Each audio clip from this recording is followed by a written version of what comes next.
దయ్యపు ఆత్మలకు, దయ్యాలకు విశ్రాంతి అవసరమా? ఏమంటే మనుషులు విశ్రాంతి తీసుకోవాలి కానీ దయ్యాలకు విశ్రాంతి ఎట్టండి మీరు అనుకుంటారు. మీరేం పని చేస్తున్నారండి? మనం ఏం పని చేస్తున్నాం దేవుడి కోసం? మనమేం పని చేయగలుగుతున్నామండి? అది పని చేస్తుంది విపరీతంగా. అసలు విశ్రాంతి దానికి అవసరం. అదే విశ్రాంతిలోకి వెళ్ళిపోతే, విశ్రాంతి తీసుకోవడం ప్రారంభిస్తే ఈ ప్రపంచంలో చాలామంది పరలోకం వెళ్ళేవారే. బాగా వినాలండి, చలి విపరీతంగా ఉంది. ఎందుకంటే దాని పాఠం కనుక ఎఫెక్ట్ ఇచ్చింది మనకి. పాఠం దానిది. దయ్యాలే విశ్రాంతి తీసుకుంటే చాలామంది దేవుని పిల్లలుగా ఉండేవారే. మంచివాళ్లను మంచివాళ్లగా ఉండనివ్వదు. దేవుని పిల్లలను దయ్యం పిల్లలుగా మార్చేస్తుంది. ఈ పనిలో చాలా మరి ఓవర్ టైం అంటే 2 గంటలు 3 గంటలు, కానీ మానవ కాలమానంలో 24 hours అది పనిలోనే ఉంటుందండి. 24 hours. ఇకపోతే నీ మెదడు, నీ పెద్ద మెదడు, చిన్న మెదడు నిద్రపోయే రాత్రి కాలంలో కూడా వెన్నెముక తీసుకున్న అధికారంలో కూడా ఇది ప్రవేశించి రాత్రిపూట కూడా నీకు లేనిపోను అన్ని ఊహల్లోనికి తెచ్చి నీ కలలలో నిన్ను తప్పు చేసేటట్టుగా అది తీసుకున్నటువంటి పని అంత గొప్పదండి. నిజంగా దయ్యం చేస్తున్నట్టుగా కానీ దేవుని పని మనం చేయగలిగితే అసలు ఈ సమాజంలో ఎవరు దయ్యాన్ని నమ్మేవాళ్ళు కాదు, దయ్యాన్ని దేవునికి దూరం అయ్యేవాళ్ళు కాదని ఒక మాటలో చెప్తారండి. ఎందుకంటే దయ్యాలకు విశ్రాంతి అవసరమైనట్టుగా బైబిల్లో చెప్పబడింది. యేసు ప్రభువు చెప్పాడు, దయ్యాలకు విశ్రాంతి అవసరమా?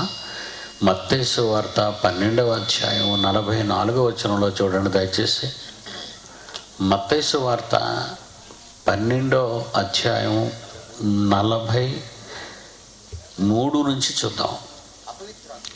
ఒక మనిషిని పట్టిన దయ్యం అతన్ని విడిచిపెట్టిన తరువాత అది విశ్రాంతి వెతుకుచు నీరు లేని చోట్ల తిరుగుచుండును.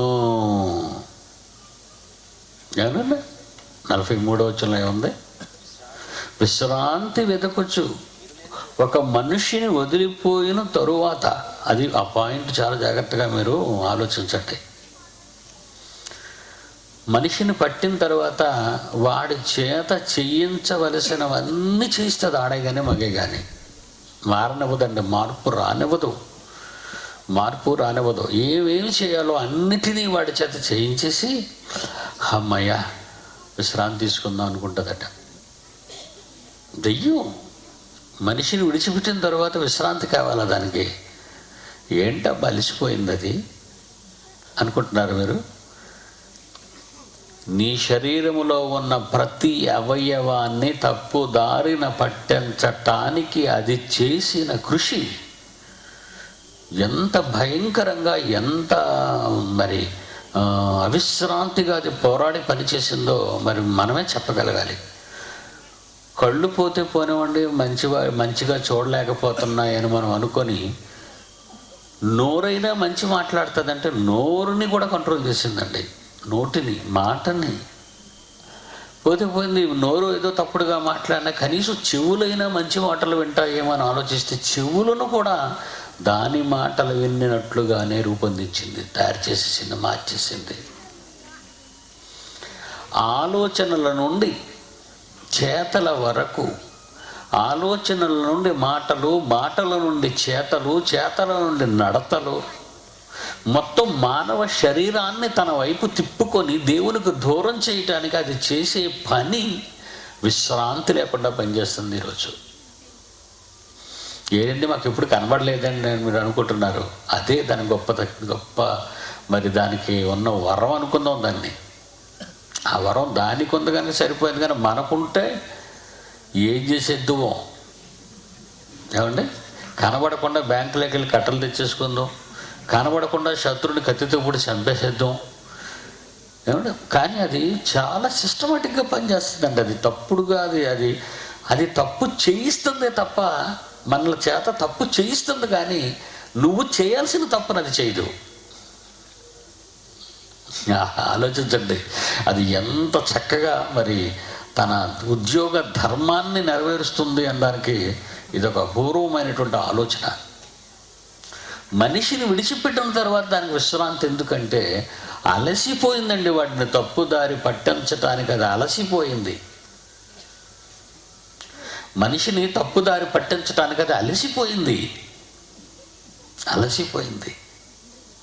అందుకే మనిషిని విడిచిపెట్టిన తర్వాత విశ్రాంతి కోసం వెళ్తుంది. ఎక్కడికి వెళ్ళినా దానికి ఖాళీ లేదుటండి. ఎవరిని ఎక్కడ వెతుకుతుందో చూడండి, విశ్రాంతిది ఎక్కడికి వెళ్ళిందో చూడండి. నీరు లేని చోట్ల తిరుగుచుండెను. చాలా సంవత్సరాలు దీని గురించి ఆలోచించడం ప్రారంభించానండి. నీరు లేని చోట్ల ఎందుకు వెతుకుతుంది? అది నీరు ఎక్కడుంది? భూమి మీదే ఉంది. నీరు లేని చోటు ఎక్కడుంది? నీరు లేని చోటు ఈ భూలోకాన్ని వదిలితేనే కానీ దొరకదు. ఎందుకంటే నీరు లేని చోట్లు దెయ్యం వెతుకుతుంటే నీరు అందనుకునే గ్రహాలలో మనిషి ఎగురుతున్నాడండి. బాగా వినాలి.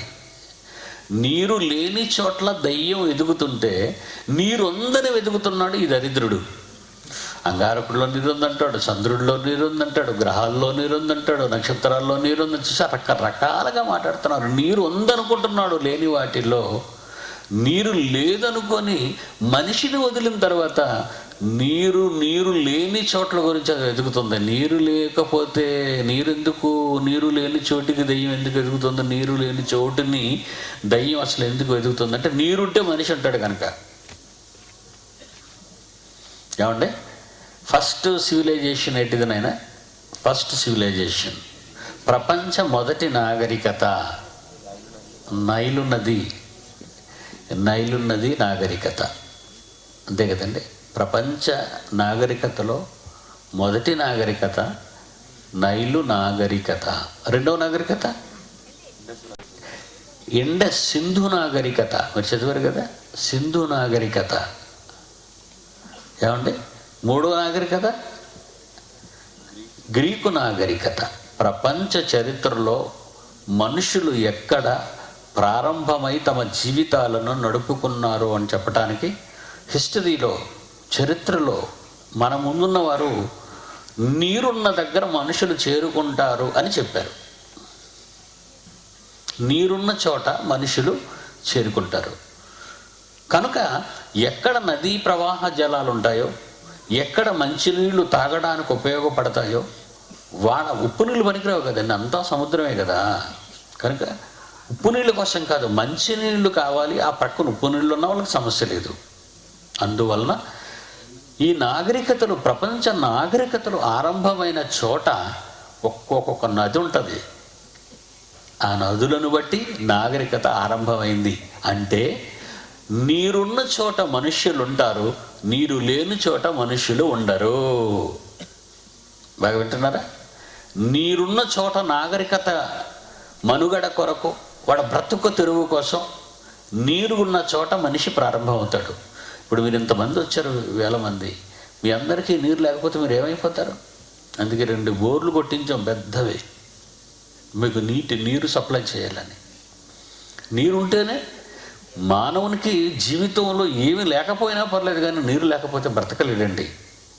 కనుక నీరున్న దగ్గర మనిషి ఉంటాడు, మనిషి ఉన్న దగ్గర దయ్యానికి పని ఉంటుంది. దానికి విశ్రాంతి కావాలనుకున్నప్పుడు నీరు లేని చోటుకు వెళుతుంది. అక్కడ మనుషులు ఉంటారు కనుక అమ్మయ్య అని సేద తీర్చుకుంటుంది. మళ్ళీ కొత్త కేసు కనబడి అనుకోండి, ఆ గాడిలోకి దూరిపోవాలని ట్రై చేస్తుంటుంది. మనుషులు ఉన్న చోట 1 by 1 వాడు వేటాడుతూ ఉన్నాడు. అందుగురించి మనుషులు లేని చోటు ఏదంటే నీరు లేని చోటు. ఈ నీరు లేని చోటు ఎక్కడుంది అని మనం అనుకుంటే, ఈ భూమిని వదిలేస్తే మిగిలిన భాగం అంతా నీరు లేని చోటే. దయ్యాలకి నిజంగా సైన్స్ బాగా తెలుసండి. నీరు ఎక్కడుందో వాటికి తెలుసు. నీరు లేని చోటేది బైబిల్ చెప్పింది. నీరు లేని చోటు ఎక్కడుందో చూస్తారా? ఎఫెసీయులకు రాసిన పత్రిక 2వ అధ్యాయం 2వ వచనం. ఎఫెసీయులకు రాసిన పత్రిక 2వ అధ్యాయం 2వ వచనం. మీరు వాటిని చేయుచు వాయుమండల సంబంధి. నువ్వు భూ సంబంధివి, వాడు వాయుమండల సంబంధి. మీకు అర్థమైందండి? మనం భూ సంబంధులం. మనిషి బ్రతకాలంటే నేల కావాలి, నేలలో నీరు కావాలి. దయ్యాలకి నీరుతో పని లేదు. అది దాటికి విశ్రాంతి కావాలంటే మనిషి లేని చోటు కావాలి, అది నీరు లేని చోటు. ఆ నీరు లేని చోటు ఏది అంటే, నీటి జాడలు లేని ప్రాంతం ఏదంటే అంతరిక్షం, వాయుమండలం అన్నాడు. అందుకే కనుక ఇప్పుడు దయ్యాలు ఎక్కడుంటే చెప్పండి, విశ్రాంతి తీసుకుంటాం. దయ్యాలన్నీ ఎక్కడున్నాయి? వాయుమండలంలో ఉన్నాయి. మీకు నక్షత్రాలు కనబడతాయి కానీ ఆ మధ్యలో ఇవి కనబడటం లేదు మీకు. ఈరోజు మీరు ఆకాశం వైపు కన్నులు ఎత్తే కనిపించేవి నక్షత్రాలు, హబుల్ టెలిస్కోప్ కనబడేవి ఇంకా సుదూర ప్రాంతాల్లో ఉన్న నక్షత్ర మండలాలు. వీళ్ళకి కనిపించని పదార్థం అంటే ఇంకా చాలా ఉంది, 90%. అది కనిపించలేదు హబుల్ టెలిస్కోప్కి. కానీ ఇంకా వాటి పైన ఉన్నది కనిపించినవి ఈ దుష్ట శక్తులు. ఆ రోజు ఒక్కసారి ఇది మూసేయకుండా 6వ అధ్యాయానికి రండి, 12వ వచనానికి. 6వ అధ్యాయం 12వ వచనానికి రండి. ఎఫెసీ పత్రికే, ఎఫెసీయులకు రండి. నిజంగా వాళ్ళు మరి ఎంత దయ్యాల విషయంలో మరి ఎలాంటి ఆలోచన ఉందో కానీ పౌలు ఎక్కువగా ఈ దయ్యాల సంబంధమైనటువంటి ఈ టైప్ ఆఫ్ టీచింగ్స్ వాళ్ళకే ఇచ్చాడు ఎఫెసియన్స్కి. 6:12 ఆకాశమండలమందున్న దురాత్మల సమూహం, నక్షత్ర మండలాలు అని ఏడుస్తున్నాడు శాస్త్రవేత్త పిచ్చెక్కి. దుష్ట సమూహాలు అని మనం అరుస్తున్నాం భూమి మీద. ఏమంటే మనకు కనిపిస్తున్నాయి అవి, కానీ వీళ్ళకి కనిపించటం లేదు. కనిపించవి. ఆకాశ మండలంలో ఏమున్నాయట? దురాత్మలు. 1, 2, 3, 4, 10, 100, 1000, 1,00,000 కోట్ల సమూహాలు. నక్షత్రాలు ఎలాగైతే గెలాక్సీలుగా కోటాను కోట్ల నక్షత్రాలు కలిగి ఉందో ఈ విశాల ఆకాశం, దయ్యాలు కూడా ఈ మహావిశ్వంలో, ఈ వాయుమండలంలో, ఈ ఖాళీ స్థలంలో సమూహాలుగా ఉన్నాయట అని కిందన పౌలు అంటాడు. మనము పోరాడునది శరీరులతో కాదు. కనబడతాయి, నక్షత్రం కనబడుతుంది, గ్రహాలు కనబడుతున్నాయి, ఆస్ట్రాయిడ్స్ కనబడుతున్నాయి, సూర్యుడు కనబడుతున్నాడు. కానీ కనిపించిందేంటి? దురాత్మల సమూహము. ఆకాశ మండలమందున్న మనం పోరాడున్నది శరీరాలు. శరీరం అంటే విజిబుల్, కనిపించేది. శరీరం అంటే రక్త మాంసాలు కనబడతాయి మనకి. శరీరం అంటే కనబడేది, రక్త మాంసాలతో ఉన్నది శరీరం అంటే. మరి కనిపించినది ఏంటి? రక్త మాంసాలు లేనిది ఆత్మ, అపవిత్ర ఆత్మ, దేవుని ఆత్మ, మన ఆత్మ కనిపించదు. కానీ ఈరోజు ఆకాశం అంతటిని అలముకున్నది ఏందో తెలుసా? దురాత్మల సమూహాలు. ఆఫ్టర్ ఆల్ ఈ భూమి మీద సుమారు 250 దేశాలు పైగా ఉన్నాయండి. ఈ భూమి మీద ఉన్న after all 250 countries, authorised countries. ఒక్కొక్క దేశానికి ఒక ప్రధాని, ఒక్కొక్క దేశానికి ఒక్కొక్క ప్రెసిడెంట్, ఒక్కొక్క దేశానికి ఒక అఫీషియల్ ఎవడో ఒకడు ఉంటాడు, పెద్దోడు, ఒక మిలిటరీ జనరల్లో. సద్దాం మొన్నటి వరకు వాడే నాయకుడు, మిలిటరీ జనరల్, వాడు అధికారి. గడాఫీ మొన్న చచ్చిపోయాడు, వాడు అధికారి. అలాగే ఒక్కొక్క దేశానికి ఒక ప్రధాని. ఇంగ్లాండ్ దేశానికి ఒక ప్రధాని, ఇండియా దేశానికి ఒక ప్రధాని, శ్రీలంక దేశానికి ఒక ప్రధాని, అమెరికా దేశానికి ఒక ప్రెసిడెంటు, రష్యాకు ఒక ప్రెసిడెంటు. ఇలా ప్రపంచ దేశాలలో ఒక్కొక్కడు ఒక్కొక్క దేశానికి ఒక అధిపతి కనిపిస్తుంటాడు మనకి. వాయుమండలంలో కూడా ఎవరున్నారో ఒకసారి మీరు చూడండి. ఈ 6వ అధ్యాయంలో, ఎఫెసీ పత్రిక 6వ అధ్యాయం 12వ వచనంలో, ఎలయనగా మనం పోరాడేది శరీరాలున్న కనబడే వాళ్లతో కాదర్రా, కానీ ప్రధానులున్నారు, అధికారులున్నారు, ప్రస్తుత అంధకార సంబంధులకు 3వ కేడర్ లోకనాథులున్నారు. 4వ కేడర్ ఆకాశ మండలమందున్న దురాత్మల సమూహాలు, మిలిటరీ లేదా నేవీ. మనం ఎలాగా 3 దళాలు ఉంటాయి మనకి. ఆకాశ సైన్యం, విమానాల మీద వెళ్ళి యుద్ధం చేసేవాళ్ళు, మరి సముద్రాల గుండా వాడల మీద వెళ్ళి యుద్ధం చేసేవాళ్ళు నేవీ. ఏమండి, మరి నీటి సైన్యం, ఆకాశ సైన్యం, నేల సైన్యం మిలిటరీ. ఏనన్నా ఆర్మీ. ఎంతమంది, ఎన్ని సైన్యాలు ఉన్నాయి చూసారా? ఒక దేశానికే ఇన్ని సైన్యాలు ఉంటే వాళ్ళే చాలా గొప్పోళ్ళు, ఎక్కువ అని మనం అనుకుంటాం. రెండవ ప్రపంచ యుద్ధం తర్వాత ఇంగ్లాండ్ గురించి ఒక నానుడి వినేవాడినండి నేను. ప్రపంచంలో అమెరికా, గ్రేట్ బ్రిటన్, ఫ్రాన్స్ ఈ అగ్రరాజ్యాల్లో గ్రేట్ బ్రిటన్ కట ఎంత పవర్ ఉందంటే, ఏ దేశంతో నిన్న యుద్ధానికి సిద్ధపడితే ఆ దేశంలో ఆకాశం కనబడకుండా కమ్మేసేటంతటి వాయుమండల విమానాలు, సైనిక దళం ఉందట ఇంగ్లాండ్ దేశానికి. అందుకే ప్రపంచాన్ని జయించింది. రవి అస్తమించిన సామ్రాజ్యంగా పేరు తెచ్చుకుంది ప్రపంచ చరిత్రలో గ్రేట్ బ్రిటన్, ఇంగ్లాండ్ దేశం. వాళ్ళ సైన్యాలు, ఆకాశ సైన్యాలు, ఇంగ్లాండ్ దేశపు ఆకాశ సైన్యాలు, వాయు సైన్యాలు, విమానాలు, ఎయిర్ ఫోర్సెస్ ఎన్ని ఉన్నాయో తెలుసా?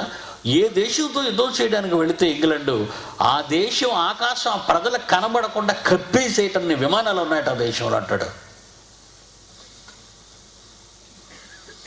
ఆఫ్టర్ ఆల్ గ్రేట్ బ్రిటన్ అండి ఎంత చిన్నది అది. యూరోప్లో శ్రీలంక కంటే కొంచెం పెద్దది, కానీ అంత సైన్యం ఉందా దానికి?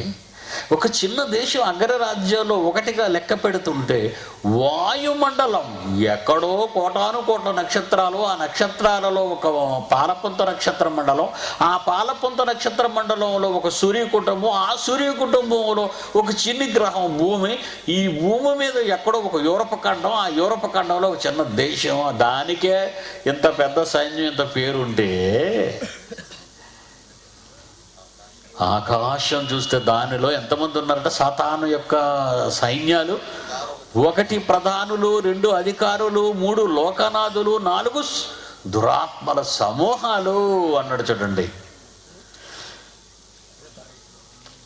నువ్వేమో బైబిల్ తల కింద పెట్టుకుంటే నీ దగ్గరికి రాదా? ఇటు అంత గొప్ప పవర్ ఉందట నీకు. చాలామంది ఎంత తెలివైన వాళ్ళు అంటే అండి,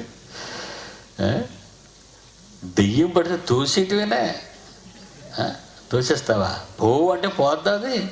ఏంటి నువ్వు భూమి మీద చిన్న అణువాసులెట్టాడు, నువ్వు చిన్న ఇసుక రేణువు లాంటి వాడు నువ్వు. ఇక్కడ ఆకాశ సైన్యాలు అక్కడ పవర్స్ ఎలాగున్నాయి చూశారు కదా. జాగ్రత్త, అంత పవర్ వాడుకుంది. అంత పవర్ ఎందుకు డెవలప్ చేసుకున్నాడు అంటే మీకోసమే, మన కోసం డెవలప్ అయ్యాడు వాడు. ఎందుకంటే యుద్ధం జరిగింది దేవుడితో, యుద్ధంలో నుంచి ఓడిపోయాడు వాడు. పరలోకంలో యుద్ధం జరిగింది, యుద్ధంలో ఓడిపోయాడు. ఓడిపోయిన తర్వాత వాడు ఎక్కడికి వచ్చి స్థిరపడ్డాడు అనేది, దేవుడు ఎక్కడ వాడిని ఉండనిచ్చాడు అనేది బైబిల్లో రాశాడండి. ప్రకటన గ్రంథం 12వ అధ్యాయంలో, ప్రకటన గ్రంథం 12వ అధ్యాయంలో ఏనైనా ముందు 9వ వచనం చూస్తారా? ఆకాశంలో యుద్ధం జరిగింది, ఇలా తెలిసిపోతుంది. పరలోకంలో యుద్ధం జరిగింది. 9వ వచనం చూడండి. ప్రకటన గ్రంథం 12వ అధ్యాయం 9వ వచనం. సర్వలోకాన్ని మోసగించుటకు అపవాది అని, సాతాను అని పేరుగల ఆది సర్పమైన ఘట సర్పము పడద్రోయబడింది. ఎక్కడికి? అది భూమి మీదే పడద్రోయబడింది. దాని దూతలు దానితో కూడా పడద్రోయబడిరి. ఏంటి భూమి అన్నది? ఈ విశ్వంలో కనిపించే ఈ ఆకాశం అంతా నీలంగా ఉన్న ఈ పెద్ద ఎయిర్ బబుల్, ఆ చుట్టూ ఉన్న నీరు, ఇదే విశ్వం అని పేరు పెట్టారు దీనికి. ఇదే ప్రకృతి అన్నారు, దీనినే సృష్టి అన్నారు. అందులో భూమి కనిపించని ఇసుక రేణువు లాంటిది. ఈ విశ్వంలో భూమి కనిపించని ఇసుక రేణువు లాంటిది. ఆ ఇసుక రేణువు లాంటి భూమిలో ఈరోజు 700 కోట్ల మంది మనుషులు ఉన్నారు. 700 కోట్లు. ఈ 700 కోట్ల మంది మనుషుల కోసం వాడు వాయుమండలాన్ని కమ్మాడు. సెమినార్ 2వ రోజు వచ్చింది, విపరీతమైన మబ్బులు, మళ్ళీ సైక్లోన్ వేశాడు. ఏటురా దేవుడా, చలికి చచ్చిపోతుంటే మరలా ఈ మేఘాలేంటి, చినుకులు పడుతుంటే పిల్లలందరూ ఆ రేకులు పక్కకు పెడుతుంటే నా మనసంతా కకావికలం అయిపోయి, అసలు ఈ సీజన్లో మనం సూర్యుడు ఎప్పుడు వస్తాడా అని వెళ్ళి ఎండల్లో నిలబడాలని ఆశపడతాం. పైగా మబ్బులు గమ్మేసి చిరుకులు ప్రారంభమయ్యాయి. మీకేదో మంచు కురవకుండా మీద కమ్మ వేసేవే తప్ప కారకుండా ఏ కార్యక్రమం చేయలేకపోయాం. ఎప్పుడైతే ఆకాశం అంతా చూశాను, బయటకు వచ్చి అంతా మబ్బులు కమ్మేసింది, నా మనసంతా కకావికలం అయిపోయింది. ఇది మిమ్మల్ని చూసి, ఇదే పరిస్థితుల్లో దేవుడు ఏమనుకుంటాడంటే మనల్ని చూసి, విశ్వం అంతా మబ్బులు సాతాను సైన్యాలతో కమ్ముకున్నాయి, విశ్వమంతా దేవుడు కలిగించిన విశ్వంలో దేవుని రూపమైన నిన్నేమి చేస్తాయో. 1 పేతురు 5వ అధ్యాయం 7వ వచనం చూడండి. 1 పేతురు 5వ అధ్యాయము 7వ వచనం. ఆయన మిమ్ముని గురించి చింతించుచున్నాడు, చినుకులు పడితే నేను మీ గురించి చింతిస్తున్నాను. సైన్యాలు, ఆకాశ సైన్యాలను ఆక్రమించిన దురాత్మల సమూహాలేటి, ప్రధానులట, అధికారులట, లోకనాథులట, దురాత్మల సమూహాలట, ఇంతమంది కోటాను కోట్లు కోకొల్లలుగా ఈ విశ్వంలో ఎన్ని కోట్ల నక్షత్ర మండలాలు ఉన్నాయి, ఈ విశ్వంలో ఎంత డార్క్ మ్యాటర్ ఉంది, ఈ విశ్వంలో ఎన్ని గ్రహాలు ఉన్నాయి, ఎన్ని నక్షత్ర మండలాలు ఉన్నాయి. అయ్యో బాబో, ఇందులో ఒక చిన్న నేల మీద 700 కోట్ల మంది ఈ మనుష్యులను కమ్మటానికి, మనుషులను నాశనం చేయటానికి, నా నుండి దూరం చేయడానికి నా పిల్లల్ని ఆకాశమంతా కమ్మింది. దాని యొద్ద వ్యూహ రచన. దేవుడు కూడా ఎక్కడికి దోచాడట? భూమి ఎక్కడుంది? ఈ విశ్వంలోనే ఉంది. ఈ ప్రకృతి చక్రానికి కేంద్ర స్థానంలో ఉంది. అదే జియోసెంట్రిక్ థియరీ. పార్లమెంటుని ఎందుకు పేల్చాలనుకున్నారండి ఉగ్రవాదులు? ఏమంటే కేంద్రం అది. అక్కడ ఓట్లు ఇచ్చి గెలిపించిన మెంబర్ ఆఫ్ పార్లమెంట్స్ అంతా పార్లమెంటు సమావేశాలు జరుగుతున్న టైంలో డైరెక్ట్గా పార్లమెంట్ని అటాక్ చేశారండి ఉగ్రవాదులు. ఢిల్లీలో ఇంతమంది ఉండగా ఎవరిని ఎక్కడో బాంబులు పెట్టి చంపకుండా, ప్రజలను చంపకుండా నాయకులను ఎందుకు చంపాలనుకుంటున్నారు? వాళ్ళే ఈ దేశానికి రాజులు గనుక, వాళ్ళే ఈ దేశానికి పరిపాలకులు గనుక, పరిపాలకుల ముందు చంపేస్తే ఈ దేశం కైవసం చేసుకోవచ్చు. ప్రభుత్వం కూలిపోద్ది, మన హస్తగతం కావడానికి అవకాశం ఏర్పడుతుంది. అందుకే వాళ్ళు పార్లమెంటు సమావేశాలు జరుగుతున్న సమయాన్న పార్లమెంటు మీద అటాక్ చేశారు వాళ్ళు. అలాగే నక్షత్రాలతో దానికి పని లేదు. నక్షత్రాలు ఏం చేసుకుంటాయి? దయ్యాలు, వాటితో ఏం పని లేదు. గ్రహాలతో పని లేదు. అక్కడెక్కడ దేవుని పిల్లలు, దీవులు లేవు గనుక అక్కడ దేవుని పిల్లలు, జీవులు లేరు. దేవుని పిల్లలు ఉన్నది సప్త సముద్రాల వెనక ఎక్కడో ఒక కొండ గుహలో. పకీరు ప్రాణం ఎలాగైతే చిలకలో గూటులో ఉంటుందో అలా ఉన్నవారు మనం ఈ భూమండలం మీద. మన తండ్రి మనలకు అంత భద్రతా ఏర్పాట్లు చేసి లోన పెడితే మొత్తం కమ్మాడంటే విశ్వం అంతా వాడు. ఆకాశ మండల అధిపతి, వాయుమండల అధిపతి. ఎలాంటి వారితో కొలువు తీరున్నాడట? ప్రధానులు, అధికారులు, లోకనాథులు, ఆకాశ మండలం అందరూ దురాత్మల సమూహంలో కొలువు తీరున్నాడట. ఆదిఘట సర్పం.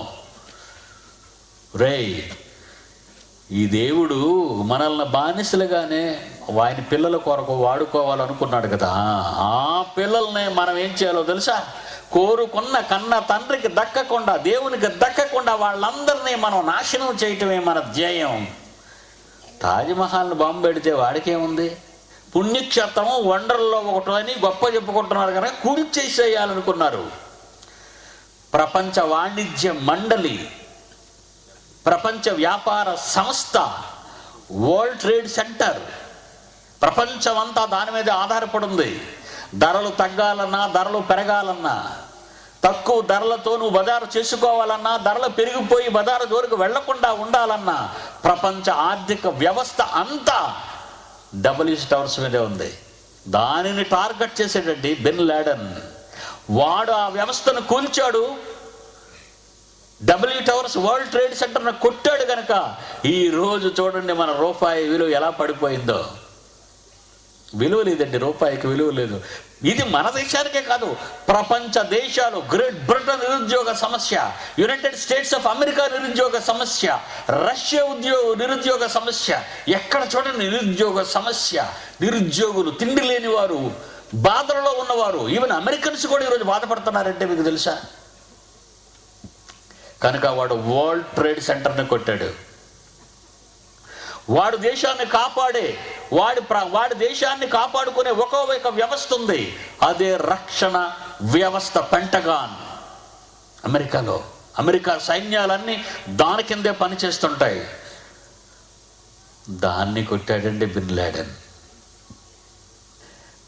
ఏమండి, అమెరికా రక్షణ వలయాన్ని ఛేదించాడు వాడు. అమెరికాను కోల్చాలంటే ధన రూపంలో కోల్చాలి, ఆర్థిక పరిస్థితుల్లో కోల్చాలి. వాడికున్న అంగబలం, అర్థబలం మొత్తం నాశనం చేయాలనే ఆలోచనతో వాడు అంగబలాన్ని కోల్చడానికి ఏంటనేది నో పెంటగాన్ని కూల్చాడు. దేవుని పిల్లలారా, ఒకే మనిషి అండి, ఒకే మనిషి. వాడంతా చూడండి 50 కేజీలు ఉండడు వాడు. బిన్ లాడెన్ మీరు చూసే ఉంటారు, 50 కేజీస్ ఉండడు వాడు. చాలా సన్నంగా ఉంటాడు. వాడు ఇప్పుడు కోపం ఉండదండి, శాంతిమూర్తిలో కనబడతాడు, నవ్వుతూ కనబడతాడు, అమాయకంగా కనబడతాడు. కానీ కొట్టాడు దెబ్బ. అమెరికా గజగజలాడుతుంది. అమెరికాకి బిన్ లాడెన్ అంటే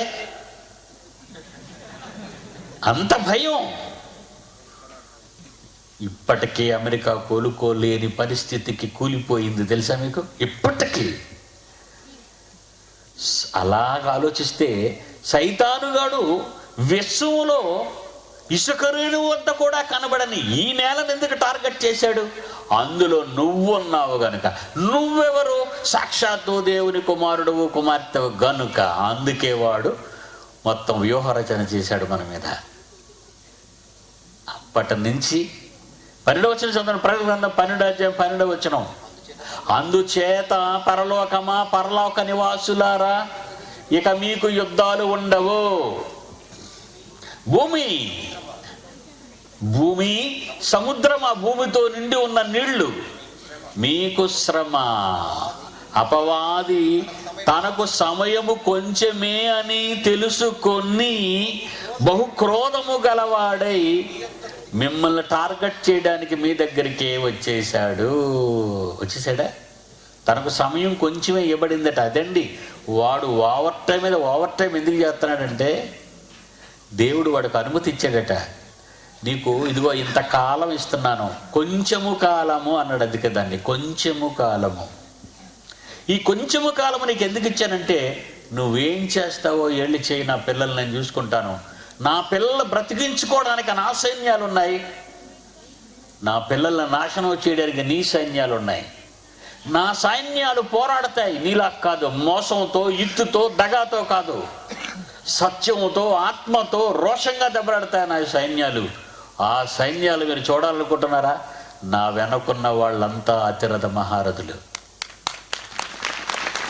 మా దగ్గర కత్తి లేదు, బాంబు లేదు, కత్తి లేదు, బాంబు లేదు, ఏ వెపన్ మా దగ్గర లేదు.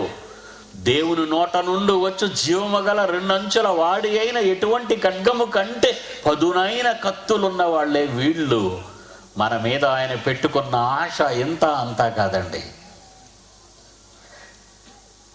మనమే కాపాడుకోవాలి. ఇప్పుడు యోబును కాపాడటానికి దేవుడు వెళ్ళలేదు, యోబును కాపాడటానికి దేవుడు వెళ్ళలేదు. నువ్వు వెళ్ళు.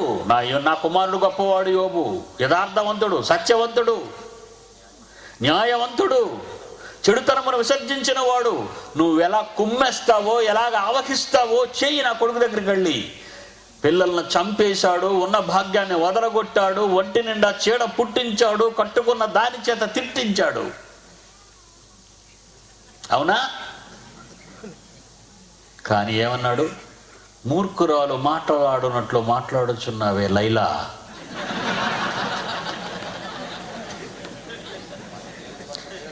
మనము దేవుని వలన మేలు అనుభవించేవారమా, కీడును మనం అనుభవింప తగదా అనెను. ఈ సంగతులలో ఏ విషయములోనైనా యోబు నోటి మాటతో అయినా పాపము చేయలేని మహాపరాక్రమవంతుడుగా నిలిచిపోయాడు గనుక యోబు చరిత్ర ఈరోజు మనం ఇన్ని వేలు సంవత్సరాలు 3800 సంవత్సరాల చరిత్ర పురుషుడు మనం మాట్లాడుకుంటున్నాం. క్రీస్తు పూర్వం నుండి ఈ వేళ వరకు సుమారు 3800 సంవత్సరాల క్రితం మనకంటే ముందు భూమి మీద పుట్టి దేవుని కొరకు బ్రతికిన ఒక మహాపరాక్రమవంతుడు. అందుకే బాబ్జీ సుజాత కుమారుడికి నేను పెట్టిన పేరు జైశాలి విక్రమ్ దేవ్. అంటే యోబు కనబడాలి వాళ్ళు. అలాంటి మరో పరాక్రమవంతుడే ఏలియా. ఏలియా ఎవరు అనుకున్నారు? ఆయన ఏదో దుప్పట కప్పుకొని, నల్ల దుప్పట కప్పుకొని నక్సలైట్లాగా అడవుల్లో తిరుగుతున్నాడని అమాయకుడు అనుకున్నారు ఆయన్ని. ఇశ్రాయేలీయుల దేశానికి పట్టిన పీడ, యెజెబెలు లాంటి దాన్ని కూల్చటానికి దేవుని చేత ప్రేరేపింపబడిన మహావీరుడండి ఆయన. ఒక విప్లవకారుడు, ఆనాటి ఉద్యమానికి కారకుడు. ఎదిరించాడు రాజరికపు వ్యవస్థని, ఎదిరించాడు యెజెబెలు రాణిని. నువ్వు తప్పు చేస్తున్నావు, నన్ను చంపించాలని నువ్వు తప్పు చేస్తున్నావు. దేవుని పిల్లలైన ఇశ్రాయేలీయులను తప్పుదారిని పట్టించటానికి బలిపీఠాలను కట్టి దేవతలను పూజ చేసేటట్టుగా ధూపాలు వేయిస్తున్న దౌర్భాగ్యురాలివు నువ్వు. ఆకాశ సైన్యాలు నిన్ను ఆవహించాయి, వాయుమండల అధిపతి నిన్ను ఆవహించాడు. దేవుడు ముద్దుగా పిలుచుకొని ఇశ్రాయేలీ నా కుమారుడు అని చెప్పుకున్న దేవునికి కళంకాన్ని తేవటానికి ఇశ్రాయేలీను దేవుని మీద తిరుగుబాటు చేయించావు నువ్వు అని ఎదిరించాడు ఆయన. నిజంగా అండి, జాన్సన్ గారు ఆ పాట కట్టిన తర్వాత నాకు చాలా ఆనందం అనిపించిందండి ఆ పాట విన్నప్పుడు. మరి ఎలాంటి క్లిప్పింగ్స్ మీరు చేస్తారో, బైబిల్ ఓపెన్ సిటీ ఇంటర్నేషనల్ పిల్లలందరూ ఈరోజు క్లిప్పింగ్స్ జాన్సన్ అన్న మార్గంలో నడుచుకుంటూ మంచి మంచి పాటలు మరి వీడియో క్లిప్పింగ్స్తో పెడుతున్నారు. నిజంగా వెరీ హ్యాపీ. మీ ప్రతి పాట ఒకసారి మాకు పంపండి, మేము స్వీకరించిన తర్వాత దాన్ని ప్రపంచవ్యాప్తంగా ప్రజలకు చూపిస్తాం. అంటే మరి ఈ ఆడియో సాంగ్ ఏలియా లాంటి వారు కావాలి, యోబు లాంటి వారు రావాలి, ఎలాంటి మనస్సున్న వాళ్ళు కన్న తండ్రికి కావాలి అని ఒక సమర శంఖాన్ని వాయుమండల సంబంధి అధిపతి పైన మరి ఊదించాడు ఆయన. ఊదించి లేపమంటున్నాడు, ఏలియాల్ని రమ్మంటున్నాడు, యోబులు రమ్మంటున్నాడు, యేసులు రమ్మంటున్నాడు. ఓకే ఓకే ఈ సాంగ్ మనం విందాం, చాలా బాగుంటుంది. ఈ మంచి చలేస్తుంది కదా, వేడిక్కుతారు ఇప్పుడు మీరు.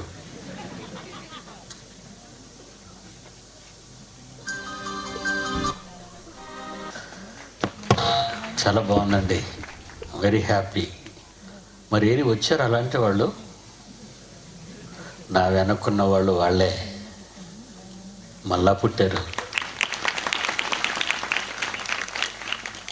అలాంటి క్యారెక్టర్ ఉన్నవాళ్ళు పుట్టారు. ఒకసారి జాబ్ చేసి రిటైర్ అయిన వాళ్ళు మళ్ళీ జాబులకి రారు. మోషే రిటైర్ అయిపోయారు, ఆయన ఏలియా రిటైర్ అయిపోయారు, యోబు రిటైర్ అయిపోయారు. రిటైర్ అయిపోయిన ఎక్కడున్నారు? పరదేశంలో ఉన్నారు. అలాంటి క్యారెక్టర్ ఉన్నవాళ్ళు ఎప్పుడు వస్తారా అని ఎదురు చూశాడు తండ్రి. అదే 2000 సంవత్సరం. 2000 సంవత్సరం మరలా యాకోబులు పుడుతున్నారు, మరలా యేసులు పుడుతున్నారు, మరలా మోషేలు పుడుతున్నారు, మరలా యోబులు పుడుతున్నారు, ఏలియా లాంటి రోషం గల వారు పుడుతున్నారు, ఎలీషా లాంటి అగ్గిలంటూ పుడుతున్నారు. ఏ రెండి అని మీరు అడుగుతారా? నా వెనక్కున్న వాళ్ళు వాళ్ళే. యేసుకి ఎలా అయితే 12 మంది మరి శిష్యులను ఆయన ఎంచుకున్నాడో నేను ఎంచుకోలేదు, కానీ దేవుడు ఎంచి నాకు ఇచ్చాడు అని నేను గర్వంగా చెప్పుకుంటాను ఎప్పుడు నా పిల్లల కోసం. ఈరోజు ఈ ప్రపంచాన్ని మీరు చూడండి, ఎన్నెన్నో సంస్థలు ఆరంభమయ్యాయి ఈ చరిత్రలో, కానీ ఎవరు ఎదగలేనంత అతి వేగంగా దేవుడు మనల్ని ఎదిగించాడనేది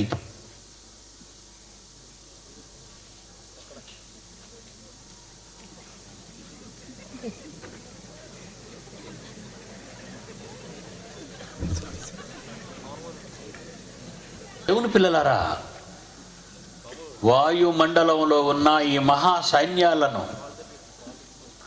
దయ్యాల సైన్యంలో ఉన్న ప్రధానులను, అధికారులను, లోకనాథులను, దురాత్మల సమూహాలను ఎదిరించగలిగే మగాళ్ళు కావాలని దేవుడు కోరుకున్నాడు.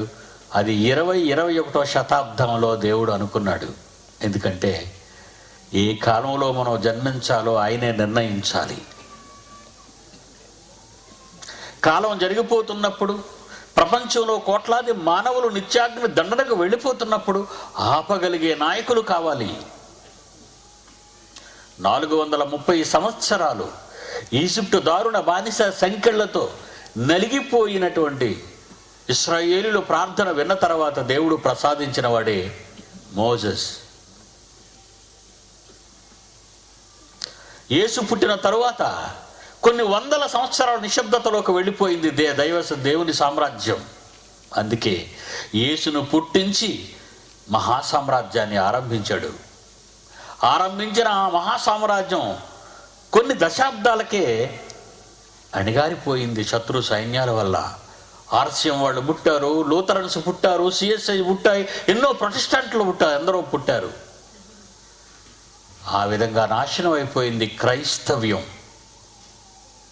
అవే 1900 చీకటి సంవత్సరాలు. మరలా పుట్టాలి నాయకులు, మరలా రావాలి నాయకులు అనుకున్నాడు. కనుక 21వ శతాబ్దంలో మిలియనియం మహానీయులని ఎవరెవరి పేర్లు చెప్పుకుంటున్నారో ఈ ప్రపంచం అది తప్పని,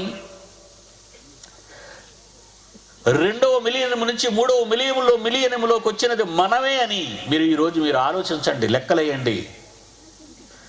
2000 సంవత్సరాలతో 2వ మిలియనం, 2వ యుగం పూర్తయిపోయింది. 2001 వచ్చేసరికి 3వ మిలియనం, 3వ యుగం ఆరంభమైంది.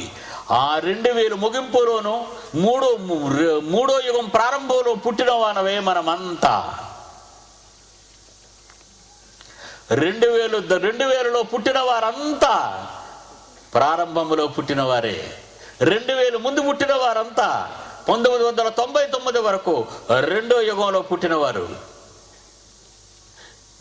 ఈ రోజు వరకు ఉన్నవాళ్ళు 2000లో ఉన్నవారు, 3000లోకి ప్రవేశించిన వారు, అనగా 2000లో ఉన్నారు, 3000లో ఉన్నారు. అలా ఉన్నవాళ్ళు కొద్దిమంది మాత్రమే ఉంటారు. అందులో మనం ఉన్నాం. ఈ స్టేజ్ మీద ఉన్న వాళ్ళంతా ఉన్నారు. మిలేనియం మహనీయులు వీళ్ళే, యుగ పురుషులు వీళ్ళే. అంతే, యుగ పురుషులు అంటే ఎన్టీ రామారావు గాడు. శక పురుషుడు అన్న అయితే యుగ పురుషుడు తమ్ముడు. దేవుని పిల్లలారా, దేవుడు మన మీద ఉన్న నమ్మకంతో మహాసైన్యాలను ఎదిరించటానికి ఇదిగో ఈ మహనీయుల్ని పుట్టించి మీకు ప్రసాదించాడు. మనం ఎవరికి అమ్ముడు పోవు, ఎవరి దగ్గర ధనాన్ని దోచుకోము, సత్యం కొరకు ఎవరికి తల దించం, సత్యాన్ని అమ్ముకోం. ఎందరో దుష్టులు ప్రవేశించి ఈరోజు ఈ బైబిల్ ఓపెన్ యూనివర్సిటీ చరిత్రను ఏదో తుదముట్టించాలని ఆర్పివేయాలనుకుంటున్నారు. నెప్పిది, అగ్గిని ఆపలేరు. మంట అంటుకుంటుంది, చిచ్చు రగులుతుంది, ప్రపంచాన్ని తగలబెడుతుంది. అందులో వీళ్ళు కూడా చచ్చిపోతారు. ఇది మహా విప్లవం. 1900 సంవత్సరాల తర్వాత ఆరంభమైన ఈ మహా విప్లవాన్ని ఆర్పడానికి ఎవడ దూకినా మండిపోతాడని మర్చిపోకండి. పౌలు అంటున్నాడు, ఒక మంచి మాట పౌలు గారు రాశారండి. పేతురు అమాయకుడు, అలానే ఆంద్రేయ అమాయకుడు, యోహాను అమాయకుడే. ఏమంటే నిజంగా అపోస్తలుల పేర్లు మనం చదువుతుంటే వాళ్ళందరూ అమాయకులే. అందులో ఒక్కడే చెడిపోతున్నాడండి, వాడి ఇస్కరియోతు యూదా. ఇంత డబ్బు పెట్టి ఎందుకండి తన పాదాల మీద అత్తర పూసావు అని ఆ రోజు సడుగుతున్నాడు జనాలతో. అప్పుడే యేసుకు అర్థమైంది వీడు దుష్టుడని. సాతాను వాడిలో ప్రవేశిస్తుంది. వాయుమండల సంబంధమైన అధిపతి ప్రవేశించాడు లోపలికి. లోకరక్షకుణ్ణి, లోకనాథుడనే మన అన్న, లోకాన్ని రక్షించటానికి వచ్చిన మన అన్నను హతమార్చటానికి అన్న సైన్యంలో చేరిన వాడే ఇస్కరియోతు యూదా. ఈరోజు మనలో కూడా చాలామంది చేరి ఈరోజు బయటికి పోయారు. వాళ్ళని మీరు కాన్సన్ట్రేట్ చేయకండి, వాళ్ళు అణచబడతారు, దేవుని వలన అణచబడతారు. అందుకే యేసు అంటాడు, ఇస్కరియోతు యూదా నువ్వు చేసేది ఏదో తొందరగా చేసే అన్నాడు. ఇదేంటండి, కుట్ర జరుగుతుంటే తొందరగా చేయమంటాడు ఏంటో అనుకున్నారా? దరిద్రం వదిలిపోద్దని. తండ్రి చిత్తం నెరవేరబోతుంది, సిలువ ఎక్కబోతున్నాడు, లోకానికి రక్షణ ఇవ్వబోతున్నాడు, ఈడేదో అనుకుంటున్నాడు, చేసే అన్నాడు. అందుకే ఈరోజు కూడా మన నుండి వేరైపోయిన ప్రతి ఇస్కరియోతు తమ్ముళ్ళకి నేను చెప్తున్నాను, మీరు చేసేది ఏదో చేయండి. వాళ్ళని ఆపకండి. ఎవరు ఏమండి పలానాయన అలాగంటున్నాడు, మీ మీద పలానాయన ఇలాగంటున్నాడు, మాకు దయచేసి మీ ఫోన్లు చేయకండి, మీకు ఒక నమస్కారం. మమ్మల్ని తినేయొద్దు మీరు. ఒల్లూరులో కుక్క అరిసి దాని శబ్దం వినబడుతుంది, ఏ కర్ర పట్టుకుని పరిగెడతావు అక్కడికి?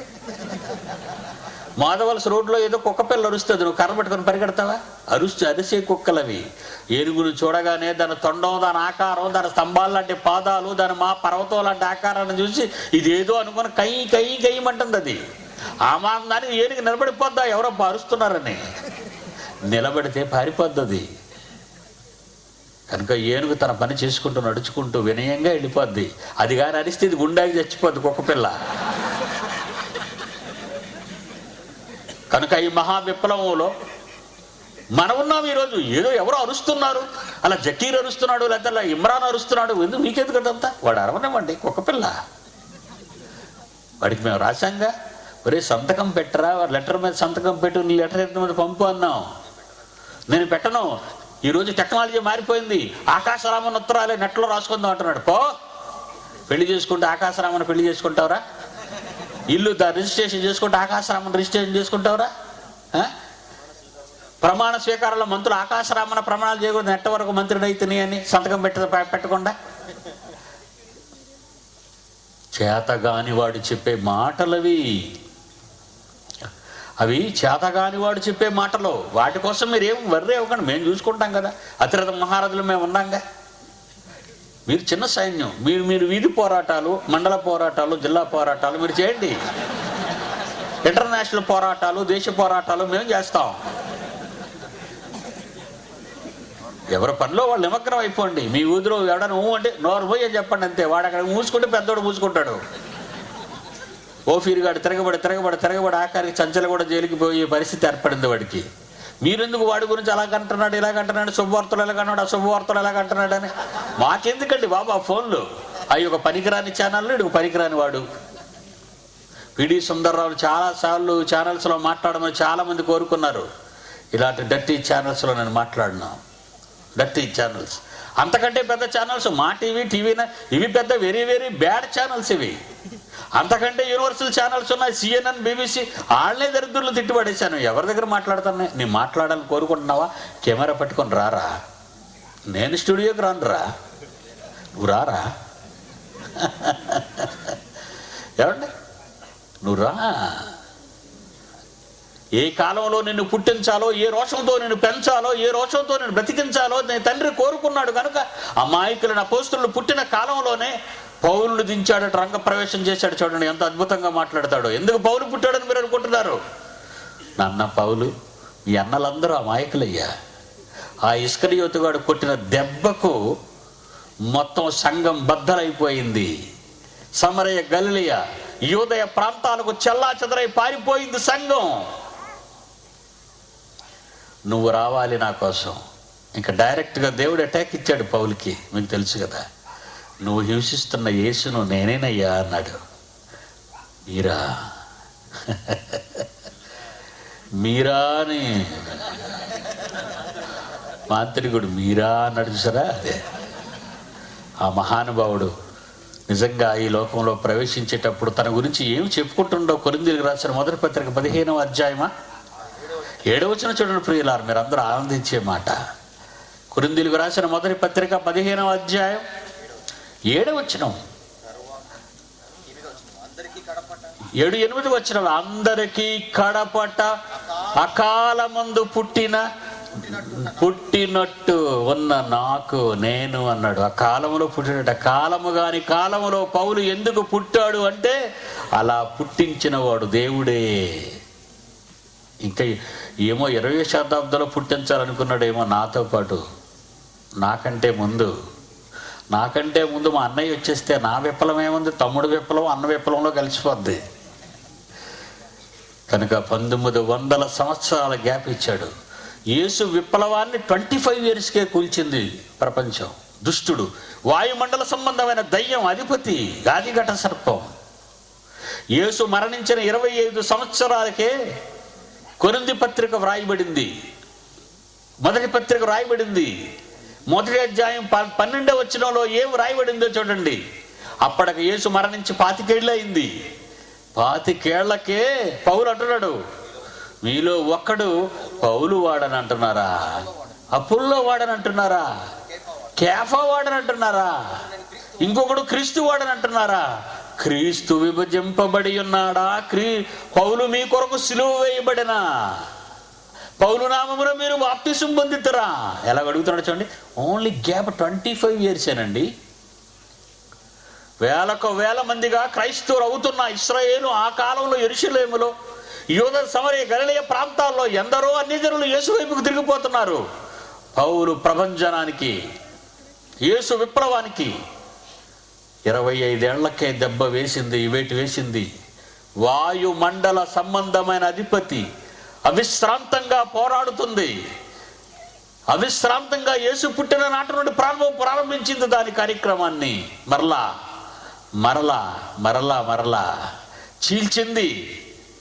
చీల్చింది క్రైస్తవ్యాన్ని. ఒకడు పౌలు వాడనా, ఒకడు క్రీస్తు వాడా, ఒకడు కేఫా వాడా, ఒకడు అపుల్లో వాడా, క్రీస్తు విభజింపబడి ఉన్నాడా? క్రైస్తవ్యాన్ని, విప్లవాన్ని ముక్క చెక్కల చేసి నిశ్శబ్దతలోకి వెళ్ళిపోయింది. నిశ్శబ్దతలోకి తోసేసిందండి క్రైస్తవ్యాన్ని. నేను రోమన్ ఆర్సిఎం అంటాడు, ఒకడిని సెవెంత్ డే అంటాడు, ఒకడు నేను పెంతెకోస్తు అంటాడు, ఒకడు నేను బెతస్తా అంటాడు, ఒకడు కర్మెలు అంటాడు, ఒకడు గలిలయ అంటాడు. ఏంటండి మాట? క్రీస్తు నీ కొరకు ప్రాణం పెట్టి రక్తం కారిస్తే ఒక చెరువు పేరు, కొండ పేరు, మనిషి పేరు పెట్టుకుంటావా? క్రీస్తు పేరు పెట్టుకోవా?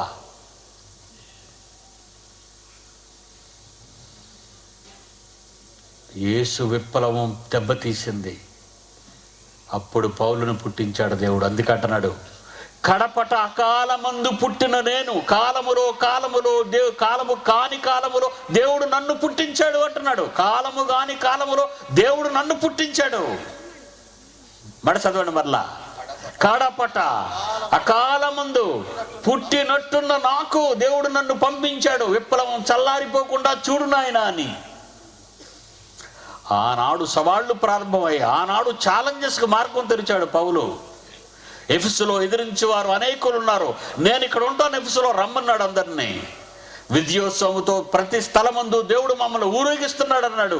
ఆ అన్న ప్రారంభించిన విప్లవాన్ని మళ్ళీ అణిచేశాడు. 1900 సంవత్సరాల చీకటిలోకి వెళ్ళిపోయింది క్రైస్తవ్యం. ఎవడికి తెలిసండి సజీవ సంఘ చరిత్ర? ఎవడు చెప్పాడండి సజీవ సంఘ చరిత్ర? ఎంతమంది ప్రసంగికులు వచ్చారండి మన ముందు. దారుణం, మారణకాండ చేస్తున్నారండి. క్రైస్తవ్యాన్ని చీల్చడానికి దొంగతనముగా ప్రవేశించారు. దొంగలండి వీళ్ళంతా. అందుకే దేవుడు మమ్మల్ని పుట్టించాడు. మాకు మిమ్మల్ని పుట్టించాడు. మీకోసం మమ్మల్ని పుట్టించాడు, మా కోసం మిమ్మల్ని పుట్టించాడు. నశించిపోయే 700 కోట్ల మంది ప్రజలు క్రీస్తు రాకడ వరకు ఎవరైనా కాపాడబడాలి, నిత్యాగ్రతకు వెళ్ళకూడదని మీ గర్భఫలాలను పుట్టించాడు. ఇప్పుడు ఎక్కడుందండి దెయ్యానికి రెస్ట్? మనం పుట్టిన తర్వాత వాడికి ఇంకా మనశ్శాంతి లేదు. ప్రప్రథమంగా నేను దైవమా అని టైటిల్ మీద మాట్లాడేటప్పుడు ఒకడు అంటాడు, ఒక పాస్టరు, ఏంటంటే ముందు దెయ్యమా అన్నాడు. చూడండి ఆయన, ఏంటి ముందు వెనక పెడితేనంత బాధపడిపోతున్నారా? అది యేసు ప్రభు దగ్గరకు వచ్చి నేనే ఉన్నానని చెప్పింది. ఈ రాజ్యాలు, రాజ్య మహిమ, అధికారం నాకు అప్పగింపబడింది మై డియర్ జీసస్.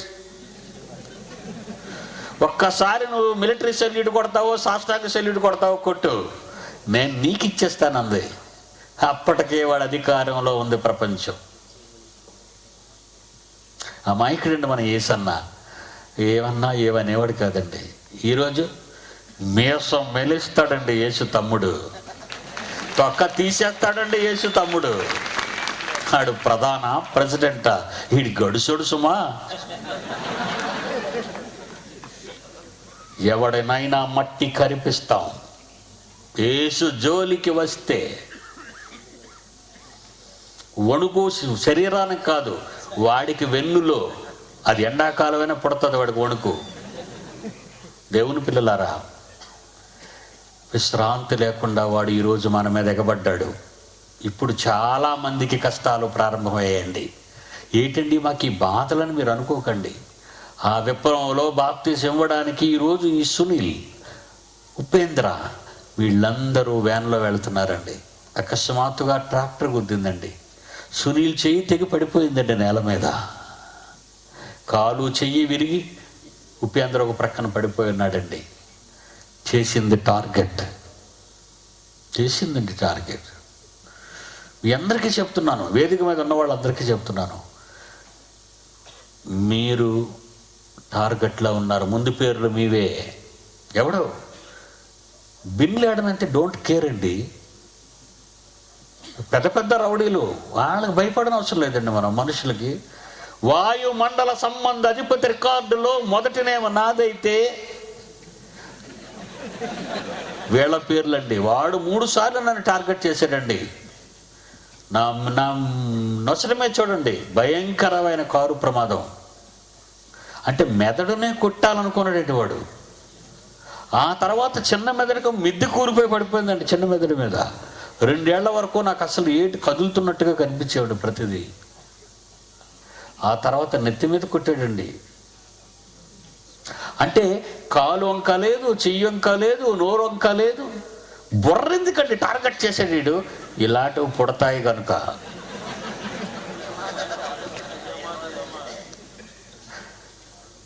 అందుకే దయ్యమా దైవమా అని ప్రారంభించానండి. నేను దేవుడితో మాట చెప్పానండి, నువ్వు ఇలా మాటికి అనుమతి ఇచ్చి నన్ను టార్గెట్ చేయించుకు బాబు, నీకు ఒక నమస్కారం. నిజంగా మన తండ్రికి మనకున్న స్వాతంత్రం ఈ ప్రపంచంలో ఎవరికీ లేదండి. మన తండ్రితో మనం మాట్లాడగలం. అదే అంటాను ఎప్పుడు కూడా. అలాగ ఆపు అంటే ఆపుతాడంతే. మనం ఎవరికి భయపడం. అదే చెప్పాను తండ్రితో, తండ్రి నా వయస్సు 60 దాటిపోయింది. 60 దాటిన తర్వాత చేశాను ప్రార్థన. మాటికి సైతాన్ గడికి అనుమతి ఇచ్చేకి నా మీదకి రావడానికి నాకు ఓపిక లేదు. నేను చేయాల్సింది చాలా ఉంది, చెప్పాల్సింది ఇంకా ఉందని ఆళ్ళకి చెప్పను. వాడు గోధుమల్లా జల్లెత్తానంటాడు, జల్లెడు పట్టుకొని నీ దగ్గరికి వస్తాడు. నువ్వేదో గప్పు నేను వీరుణ్ణని చెప్తావు, అది తట్టుకోలేదు, అది వచ్చి నా మీద ఏదో చేస్తుంది. మా అన్న యోబు సంగతి తెలిసింది నాకు బాగా. పైగా పేతురు గారి దగ్గరికి వెళ్ళి సాతాను మిమ్మల్ని గోధుమ వలె జల్లించాలని వాళ్ళతో చెప్పి వాళ్ళని భయపెట్టాడు నీ కొడుకు యేసుప్రభు. నాకెవరితో నీవే చెప్పించకు బాబు, నన్ను టార్గెట్ చేయకు, నన్ను వదిలేయి, నా పిల్లల్ని వదిలేయి అని చెప్పాను. యాక్సిడెంట్ అయిన తర్వాత, సునీల్ ఉపేంద్ర యాక్సిడెంట్ అయిన తర్వాత, దేవుని పిల్లలు అయినా మీ జాగ్రత్తలో, మీరు వేదిక మీద ఉన్న వాళ్ళందరికీ చెప్తున్నాను, మాకేం పర్లేదు, దేవుడు తోడుగా ఉన్నాడని కళ్ళు నెత్తి మీదకి వచ్చి వెళ్ళకండి ఎక్కడికి. రాత్రులు కూడా పిల్లలు బయటకు వెళ్ళొద్దంటారండి. మీరు బయట చీకటి పడినప్పుడు బయటికి వెళ్ళకండి, అదే ఆడికి మంచి సమయం. మీ ప్రాణం మీదకి వస్తాడు వాడు. అందుకే బైబిల్లో కూడా వాడికి ఆ పవర్ ఉందని కూడా చెప్పాడండి దేవుడు, మరణ బలము కలవాడు అని. హెబ్రీ పత్రిక 2వ అధ్యాయం. మీరు అనుకున్నారు సాయంత్రం నన్నేం చేయకూడదు, ఏసురక్తం జై అంటే పోద్ది అనుకుంటున్నావు. ఏసురక్తం జై అంటే నేను ఎత్తేస్తుంది పైకి. ఏసురక్తం జై, నువ్వేం చేస్తావు చెయ్యి అంటాడు.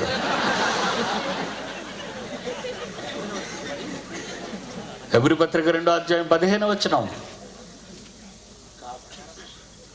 ఆ ప్రకారమే మరణము యొక్క బలము గలవానిని అనగా అపవాదిని అన్నది చూడండి. అక్కడ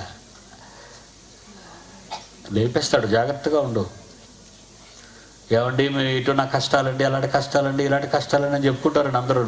మరి కష్టాలు నీకు నాకు కాకపోతే ఎవరికైనా నా క్రైస్తవుడు అయినందుకు అని బాధలు అనుభవించాలని బైబిల్ చెప్తే నీ కష్టాలతో నేను ప్రార్థించుతాను, నన్ను కొడతాడు ఆయన. ఏమండి పిల్లలు కూడా భిన్నంగా ప్రవర్తిస్తే లోపలేసిరా? క్రైస్తవుడు అయినందుకు బాధ అనుభవించిన ఎడల మహిమను బట్టి దేవుని మహిమపరచాలన్నాడు కానీ ఏడ్చుకొని ప్రార్థన చేయమన్నాడా? ఏమంటే 1 పేతురు 4:16 ఎవడైనా క్రైస్తవుడు అయినందుకు శ్రమ అనుభవించిన ఎడల అతడు సిగ్గుపడక ఆ పేరును బట్టి దేవుని మహిమపరచాలంటే నువ్వేటి అయ్యో ప్రార్థన చేయమని నాకు చెప్తావు? అసలు ప్రార్థన చేయకూడదు ఆయన్ని. నువ్వు వీరుడిగా నిలబడాలి, నీ తండ్రి చూస్తుండగా నువ్వు గెలవాలి. దేవుని పిల్లలారా, దయ్యాలు విశ్రాంతి లేకుండా పనిచేస్తున్నాయి. విశ్రాంతి కావాలని వాయుమండల వాయువుల్లోనికి వెళ్తున్నాయి. అక్కడి నుంచి ఒకటి తర్వాత ఒకటి దిగుతున్నాడు రింగులకి నీ మీద. నువ్వు ఇలా వంటలు ఇలా కొట్టుకుంటూ కనబడని వాటిని కొట్టాలి. ఈ పీడి సుందరం కనబడిన వాటిని కొట్టాడు. ఒక దేదాతను కొట్టాడు, ఒక రావిపూడిని కొట్టాడు, ఒక డామెన్సీ కోడ్ని కొట్టాడు. ఇలా కనబడే వాటిని కొడుతున్నవాడు మగాడు కాదు, కనబడని వాటిని కొట్టేవాడు మగాడు. దురాశలు చూపించి తప్పుడు ఆలోచనని మనసులో పెట్టి దేవునికి దూరంగా చేయాలని అనేక విధాలుగా వాడు నీ ఎడల ప్రవర్తిస్తున్నాడు. మనం పోరాడునది శరీరంతో కాదు, కనబడని దుష్ట శక్తుల్ని ఆవహిస్తున్నాయి. తమకు సమయము కొంచెమే అని ఎరిగి బహు క్రోధము గలవాడై మన యొద్దకు దిగి వచ్చి ఉన్నాడు. ఎవరిని మృంగుదునా?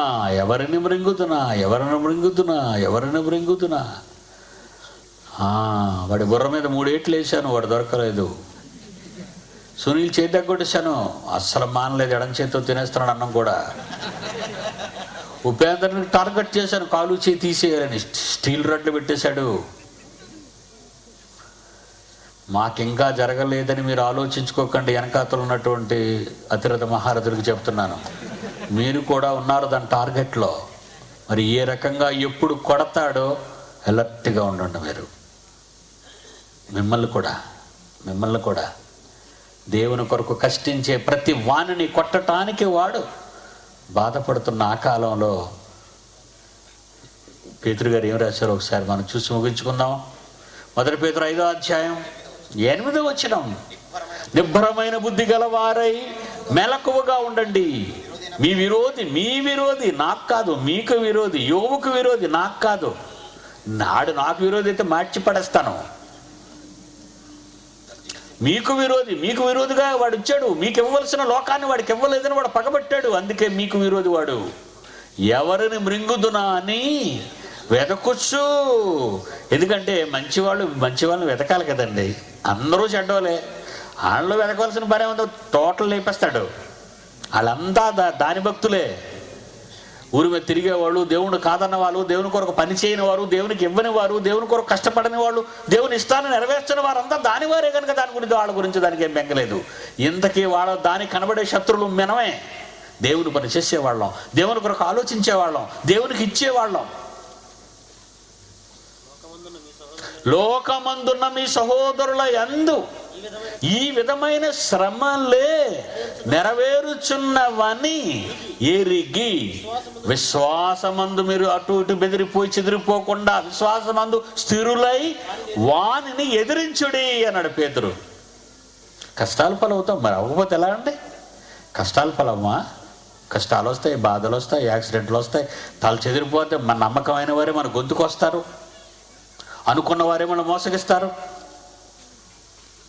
దేవుని పిల్లలారా, మనకు కనబడని శత్రువు చాలా పెద్దవాడు. వాడు అమెరికా కంటే గొప్పవాడు, వాడు గ్రేట్ బ్రిటన్ కంటే గొప్పవాడు, ప్రపంచ దేశాలన్నిటికంటే గొప్పవాడు. ఆ దేశాలన్నీ వాడి చేతి కింద నడుస్తున్నాయి. వాడు చేతి నీళ్లు తాకుతున్నాయి అగ్రరాజ్యాలు. రాజ్యములను కంపించేవాడు వాడు, వణికించేవాడు వాడు. అలాంటి వాడితో పోరాటమా? అలాంటి ఛాన్స్ నీకు దొరకాలి. అలాంటి పెద్ద విలన్ నీకు దొరికాడంటే వాడితో నీకు పోరాటం అంటే దేవుడు నిన్ను ఎన్నుకున్నాడన్న అర్థం. గొలియాంతు లాంటి ఆజాను బాహుని పీక తెగ నరికి తలకాయ తెచ్చిన వీరుడు దావీదయ్యాడు. మనం మనకంటే పెద్దవాడిని కొట్టాలి. అందుకే దేవుడు మనకు అప్పగించాడు ఈ దుష్ట సైన్యాలన్నిటినీ. మనం ఎంత గొప్పవాడమరా నాయన, నీ మీద నమ్మకం ఉందిరా, మీకు ఇస్తున్నాను రా ఈ సాహసం, మీకు ఇస్తున్నాను రా ధైర్యం, మీకు ఇస్తున్నాను మీ అండ, మీ వెనక నేనే ఉన్నాను, కమాన్ పోరాడండి, సాతాను కోల్చండి, సాతాను ఎదిరించండి. వాడు పారిపోతాడు, వాడిని మీ పాదముల క్రింద చితుకు త్రొక్కించేస్తాను, అది నెరవేర్చాలి మీరు అన్నాడు. అందుకే తొక్కుకుంటూ తొక్కుకుంటూ తొక్కుకుంటూ ఈరోజు మేము బయటకు వస్తున్నామండి. ఈరోజు కాదన్న వాడిని తొక్కేస్తున్నావు కిందకంతే, కాదన్న వాడిని తొక్కేయటమే. దేవుని పిల్లరా, ఎంత మంచి మాట. మీ శత్రువు తెలిసింది కదా. రోమాపత్రిక 16వ అధ్యాయం 22వ వచనం, 20వ వచనం. రోమాపత్రిక 16వ అధ్యాయం 20వ వచనం. సమాధానకర్త అయిన దేవుడు మీ తండ్రి సాతానును మీ కాళ్ళ క్రింద శీఘ్రముగా చితక త్రొక్కిస్తానని మాటిచ్చాడు. మాటిచ్చిన వాడు మాట తప్పడు కనుక మాట మీద నువ్వు నిలబడు, నీ కాళ్ళ కింద చిత్తుగా ఓడిపోతాడు. ఏమండి, ఈయన ఎవరితో పోటీ పడకుండా చేసేయాలని చెప్పేసుకున్నాడండి. అసలు పోటీకి వస్తే కదా, నేను బరిలో ఉన్నాను, వాడు బరికి రాలేదు, నేనేం చేయాలి? వాడు వస్తే కదా తంతాను. మరి రానప్పుడు నేను ఎవరు తన్నాలి? నువ్వు రా, నిన్ను తంతాను. నువ్వు రావు, ఆడు రాడు, ఎవరు రాకుండా నేను అన్నానంటావు. ఎందుకురా నీకు ఆ బాధ? తొక్కేస్తాను ఇంకోసారి ఆ మాట అంటే. దేవుని పిల్లలారా, మనం పోరాడున్నది శరీరంతో కాదు. ఆడు ఎవడండి, అబ్రహాం దావూదు చిన్న గొట్టంలాటోడు, వాడితో మనకు పోరాటం పెట్టండి. వాడిని చూసుకోవడానికి దేశం ఉంది, అవునా? వీరప్పన్న చంపడానికి సౌత్ ఇండియా ఉంది, సౌత్ ఇండియా అంతా ఒకటే చంపేసింది. బిల్లాడని చంపడానికి అగ్రరాజ్యాలు ఎన్ని ఉన్నాయి. ఈడతో పెద్ద పని లేదండి. కనబడే వాళ్ళు చంపడానికి వాళ్ళు ఉంటారు, కనబడిన వాళ్ళు చంపడానికి మనం ఉంటాం. వాయుమండల అధిపతితో, దురాత్మల సమూహముతో, ఆకాశ మండలమందున్న దురాత్మలు అన్నిటితో పోరాడుచున్నాము. కంటిన్యూస్ వార్ ఇది. అమ్మ గడసర్పం చచ్చిపోయాడు, నో, నీకు రెస్ట్ ఎక్కడది? వాడు చావడండి, వాడు చావడు. యేసు రాకతో వాడు భస్మం అవుతాడు. ఆ రాక రావాలంటే నువ్వు యుద్ధం చేయాలి. అన్న చేతిలో వాడికి చావు. కొరింథీయులకు రాసిన మొదటి పత్రిక 15వ అధ్యాయం. మన అన్న చేతిలో వాడికి చావు. నాన్న ఈ రోజు నువ్వు చితక్కొట్టు, నువ్వు వాడిని, ఆడి ప్రాణం పోదు, మళ్ళీ పుడతాడు. ఆడు డ్రాక్యులాటోడు, వాడికి మరణం లేదు, వాడి చావు నా చేతిలో ఉందన్నాడు యేసుక్రీస్తు. దెస్సలోనికీయులకు రాసిన 2వ పత్రిక 2వ అధ్యాయము 8వ వచనం. ప్రభువైన యేసు తన నోటి ఊపిరి చేత వాడిని సంహరిస్తాడు. చూడండి, తన ఆగమన ప్రకాశము చేత ఆశనము చేస్తాడు. అది ఆడికున్న చావు. రావణాసురుడి కడుపులో ఏంటండి, అమృత భాండం కడుపులో ఉన్నప్పుడు ఎన్ని తలలు తగ్గొట్టినావు చతుక్కుపోతున్నాయట. అప్పుడు చెప్తాడు మాస్టర్ గారు వచ్చి, బాణం వేసేది తలకాయ మీద కాదురా, ఆడు పొట్టన పగలగొట్టమంటాడు. కనుక బాణం విడిచిపెట్టబడింది, పగిలిపోయింది. విలన్ చచ్చిపోయాడు, హీరో ఓవర్ అయిపోయాడు. యేసు రావాలి, విలన్ చావాలి. యేసు రావాలి, సాతాను చావాలి. మధ్య నువ్వు రేగాలి, యుద్ధం చెయ్యాలి. యుద్ధం చేసి వాడు అలిసిపోవాలి. సాతాను అమ్మా అమ్మా అనుకుంటుంటాడు. అప్పుడు మీ అన్న వస్తాడు. వాడికి చావాలనే ఉంది తొందరగా, కానీ యేసును రప్పించాలిగా నువ్వు తొందరగా. రాజ్య సువార్త సకల జనుల సాక్షార్థమై విరోచితముగా ఈ 2 అంచులు గల వాడి ఆయన ఖడ్గాన్ని పట్టుకుని ప్రకటిస్తే గాని ఆయన రాక సంభవించదు. ప్రపంచ మానవాళికి తెలియటానికే ఇక్కడ కూర్చున్న ప్రతివాడు అన్ని భాషల్లో వాటిని తర్జుమా చేసి అన్ని భాషల్లో ప్రపంచ దేశాలకు వెళ్ళేటట్టుగా నెట్ ఈరోజు www.jaishaali.tv ఉంది. అన్ని దేవుడు ఏర్పాటు చేస్తున్నాడు. ఒక్కొక్క రంగంలో ఒక్కొక్క ప్రవీణుని పుట్టించాడు. డబ్బు పెట్టేవాడు ఒకడు, సాహసం చేసేవాడు మరొకడు. యుద్ధంలో ఎంతమంది అతిరథ మహారథులు లాంటి వాళ్ళు ఉంటారో మన సైన్యంలో కూడా అలాంటి వాళ్ళే ఉన్నారు. మీరు అందులో చేయి కలపాలి. కళ్ళు మూసుకుందాం, ప్రార్థన చేసుకుందాం. ప్రేమ కలిగిన మా తండ్రి, మీ వీరోచితమైన మాటలు ప్రపంచాన్ని చిత్రవద చేస్తున్న నరహంతుకుని గురించిన ఎన్నో సంగతులు మీ పిల్లలకు చెప్పాను. మా యుద్ధం మహాయుద్ధం. మనుషులు, రాజులు, చక్రవర్తులు చేసే యుద్ధం కాదు. రాజులైన యాజక సమూహం, మీ పిల్లలు, మీ సొత్తు, మేము చేసే యుద్ధం. ఈ యుద్ధంలో విజయం మాది, వీర స్వర్గం మాది, విజయ కేతనం మీది. నా పిల్లలను అలా రూపొందించండి. యేసునామాని ప్రార్థన అడుగుచున్నాము తండ్రి, ఆమేన్. మన తండ్రి దేవుని ప్రేమ, కుమారుడైన యేసుక్రీస్తు వారి కృప, పరిశుద్ధాత్మ దేవుని అన్యోన్య సహవాసం సదాకాలం మనకు తోడై నడిపించునుగాక. ఆమేన్.